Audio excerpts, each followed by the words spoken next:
की नगर पालिका में आज तक मिला नहीं। मैं धन्यवाद देना चाहता हूं। और ये आवाज बिना जात पात या धर्म देखे हमारे यशस्वी प्रधानमंत्री जी ने किया। हमारी माता बहनों, हमारी बेटियों की सुरक्षा के लिए घर घर शौचालय का कार्य उन्होंने कहा। राशन कार्ड हमारी माता बहनों और बेटियों के नाम पे बन रहा है। 80 करोड़ लोगों को पूरे देश में मुफ्त में राशन देने का कार्य अगर कोई कर रहा है तो ये भारतीय जनता पार्टी कर रही है। आयुष्मान कार्ड जो पहले बहुत कम संख्या में बने हुए, मुझे आज बताते हुए खुशी हो रही है, वो योजना पुनः शुरू हो गई है। अभी जिनके कार्ड में 6 यूनिट है उनका कार्ड, आयुष्मान कार्ड तुरंत बन जाएगा और आप बाकी लोग निराश मत होइए। हमारे यशस्वी प्रधानमंत्री जी ने ये आश्वस्त किया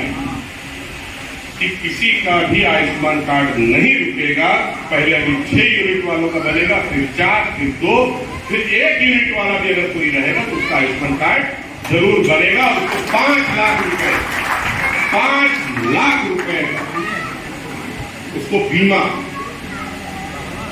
बीमा मेडिकल के लिए उसको सरकार के माध्यम से मिले। मेरा एक प्रयास चालू था कि रामलीला मैदान को बाउंड्री वॉल से घेर दिया जाए और अच्छी व्यवस्था वहां करा दिया जाए ताकि दशहरा और भरत मिलाप का हमारा ऐतिहासिक मेला लगता है, उस मेले में कोई न कोई योगदान हो। मुझे बताते हुए बड़ी खुशी हो रही है माननीय अध्यक्ष जी कि आपके रामलीला मैदान के लिए सरकार के माध्यम से 5 करोड़ रुपए की धन की स्वीकृति हो गई है।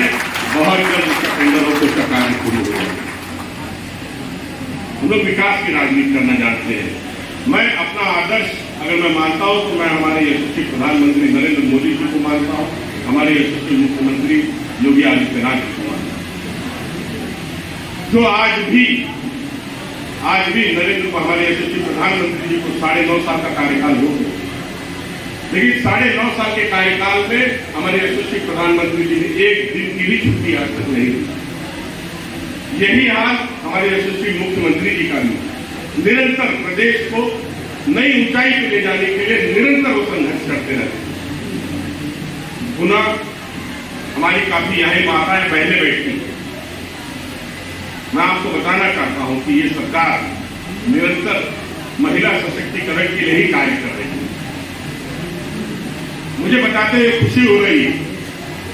कि भारतीय जनता पार्टी की सरकार ने शाहगंज नगर पालिका अब तक 2000 आवास दे चुके और आने वाले समय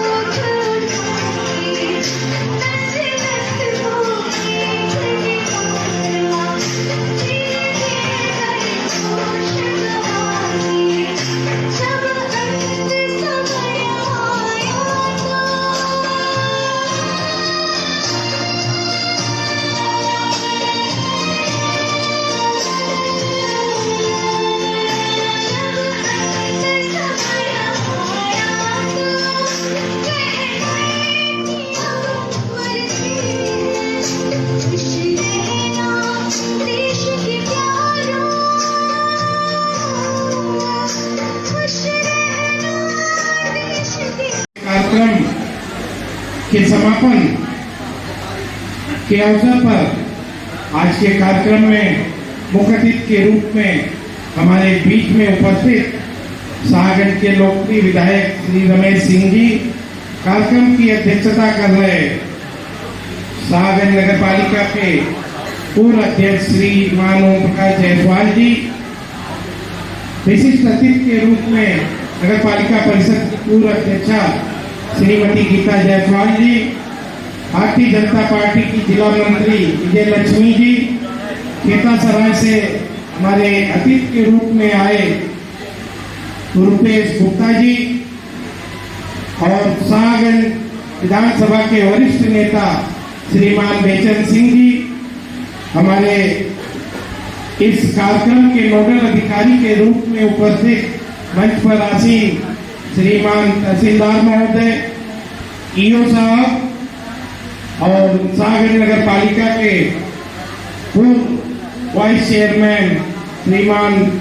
श्याम जी गुप्ती, सागर भारतीय जनता पार्टी के मंडल अध्यक्ष श्री सुनील सिंह जी, सुनील अग्रहरी जी और श्री रामलीला समिति के अध्यक्ष श्री संदीप जायसवाल जी, कार्यक्रम में उपस्थित सागर नगर पालिका के सम्मानित सभासदगण, पत्रकार बंधुओं, सागर नगर और आसपास सागर विधानसभा से आए हुए सभी जनमानस का इस कार्यक्रम में स्वागत करता हूँ। बंधुओं, चूंकि इस कार्यक्रम में तमाम लाभार्थी आए हुए हैं जिनको प्रधानमंत्री आवास मिलना है, मैं समझता हूँ कि लगभग 1200 लोग जिनको आगामी महीनों में प्रधानमंत्री आवास का लाभ प्राप्त होना है, जिनकी सूची में नाम आ चुका है, मैं ऐसे लाभार्थियों का भी स्वागत करता हूं कि आप लोग यहाँ आए हैं तो निराश होकर नहीं जाएंगे। हमारे कार्यक्रम के मुख्य अतिथि और हमारे लोकप्रिय विधायक श्री रमेश सिंह जी इस प्रधानमंत्री आवास के विषय में आपके बीच में अपनी घोषणा और आपको आवास कब मिलेगा इसकी घोषणा अभी अपने उद्बोधन के माध्यम से करेंगे। तो मैं आप लोगों का स्वागत करता हूं कि आप लोग धैर्य से जिस प्रकार इस कार्यक्रम में बैठे हुए हैं, कहीं जाइएगा मत, बैठे रहिएगा, क्योंकि 1200 लोगों का प्रधानमंत्री आवास की सूची तैयार हो गई है, उसकी घोषणा माननीय विधायक के द्वारा किया जाएगा। और मैं आज मेरी माटी मेरा देश कार्यक्रम के विषय में थोड़ा सा संक्षेप में बताना चाहता हूं कि भारतीय जनता पार्टी ने मुझे सागर नगर में इस कार्यक्रम का संयोजक बनाया था। मैंने, क्योंकि यह कार्यक्रम सरकारी है, हमारे नगर पालिका के ईओ श्री प्रदीप गिरी जी के नेतृत्व में यह कार्यक्रम संचालित हो रहा है। नगर के 25वें वार्ड में अमृत कलश, जो आजादी के 75 वर्ष पूर्ण होने के अवसर पर हमारे यशस्वी प्रधानमंत्री जी ने यह तय किया कि देश की आजादी के लिए जो सैकड़ों वर्षों से भारत गुलाम था, उस भारत माता की गुलामी की बेड़ियों से आजाद करने में जिन्होंने अपने प्राणों की आहुति दी, इस देश के लिए अपना बलिदान दिया और सर्वस्व न्यौछावर किया, ऐसे शहीदों को और ऐसे स्वतंत्रता सेनानियों को सम्मानित करने के लिए हमारे यशस्वी प्रधानमंत्री जी ने देश के कोने कोने से देश के 150 करोड़ जनता के बीच में यह अमृत कलश लेकर सरकारी कर्मचारियों के माध्यम से पहुंचा गया। गांव से अमृत कलश में हर नागरिकों से एक चुटकी मिट्टी और नगरों में एक चुटकी चावल संकलित करके इन कलश में रखा गया है। उसी कड़ी में सागर के 25वें वार्ड से 25 अमृत कलश विभिन्न वार्डों में जाकर हर घर से एक चुटकी चावल लेकर इन कलशों में इकट्ठा किया गया है। आज हमारे मुखर्जी जी सभी 25 कलश का चावल एक कलश में इकट्ठा करवा के यह दिल्ली जाएगा, जहां पर हमारे यशस्वी प्रधानमंत्री ने यह निश्चित किया है कि हमारे देश के आजादी में जिन्होंने अपना प्राणों की आहुति दी है, ऐसे लोगों को चिन्हित करके उनके परिवार को यह लगे कि हमारे पूर्वजों ने अगर इस देश की आजादी में अपनी कुर्बानी दिया है तो उनको सम्मान मिलना चाहिए, उनके परिवार को सम्मान मिलना चाहिए। तो ऐसे लोगों की सूची तैयार करके दिल्ली में एक शहीद वाटिका का निर्माण किया जा रहा है, जिसमें आजादी में हुए शहीदों का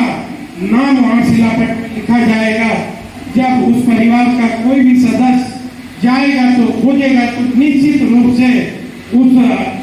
शहीद वाटिका में आपके परिवार के हुए शहीदों का नाम उसमें लिखा हुआ मिलेगा, तो मैं ऐसे अपने यशस्वी प्रधानमंत्री जी को धन्यवाद देता हूं।